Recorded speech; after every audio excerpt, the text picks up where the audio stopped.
I never want to do a Scientology any favors. You know, growing up as a third generation Scientologist, it didn't do me any favors. But I have indeed helped Scientology out today. All right, I'm going to explain. This is going to be a very weird post. Scientology has a department of dirty tricks, right? They insulate most of their members from all of the negative press, lawsuits, allegations of abuse, all that stuff. The regular members are actually taught that it's spiritually and physically dangerous to expose themselves to that information. And so they self-police. That's, information control, thought control is part of why many people say, including myself, Scientology is a cult, not a religion. So inside this organization is the Office of Special Affairs, okay? Otherwise known as OSA, right over here. And that is the department that is always going to be, like, think of them, they check the mail before it goes out into the rest of the building. Like, they get the attacks. If the police come, they're the ones who talk to them. And they keep it kind of insulated in the Office of Special Affairs. Like everything in Scientology, the staff have points every single week, and your points are calculated. Your points are determined by your job, okay? And you have to get more points every single week. And your week ends Thursday at 2. So every single week there's intense pressure to do more than you did the week before, which is kind of wild if you think about people being in the Sea Org for an entire lifetime. So say your statistic, you get points for selling books. So the first week you sell 1 book. The next week you need to sell 2. The next week you need to sell 3. It needs to keep going up, up, up, because how those statistics are then will determine how much of your $50 a week you get paid, if any. It will determine your privileges for the week. It has a lot to do with everything that happens with you, your personal experience. The other thing to know is that these OSA staff are trained, highly trained. They are security checked, they are trained. They have to read Sun Tzu's Art of War and study it, learn about spies. They have to learn about covert intelligence operations, which is what this whole document that I've screenshotted, what this screenshot comes from. You can go and see all of it. It's pretty amazing. It comes from Tony Ortega with this story about Leah Remini's current lawsuit. So back to the point. So you guys might have heard about Amy Bradley's disappearance. There's a new documentary on Netflix about her.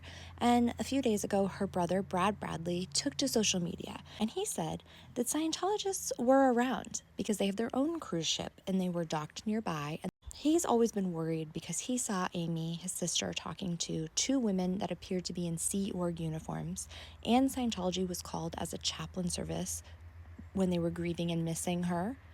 And he thought that they were weird. The questions they asked were weird. Their behavior was weird. I mean, rightly so, it's weird. So that always stuck out in his mind, and he always, I guess, seemed to wonder if Scientology had something to do with her disappearance.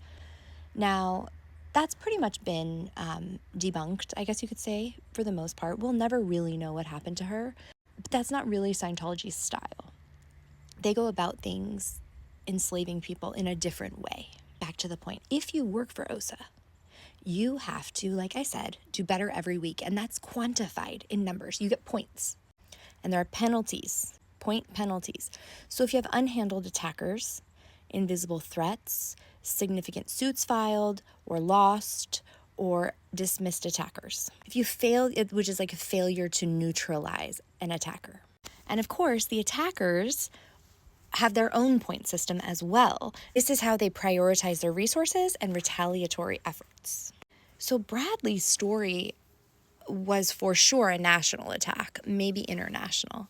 And by me confirming with other ex-Scientologists that that's probably not what happened to Amy, we actually reduced the penalty for the OSA investigation staff and for all those operatives.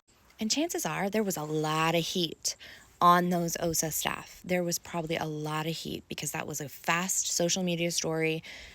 It was gonna get dark because if you start talking about Scientology's cruise ship, you have to mention Valeska Paris's lawsuit where she was held allegedly against her will for 12 years. Why? As a minor, by the way, and they took her passport away, allegedly. Why? Because her mother had left Scientology and they didn't want her to have contact. They didn't want her mom to find her.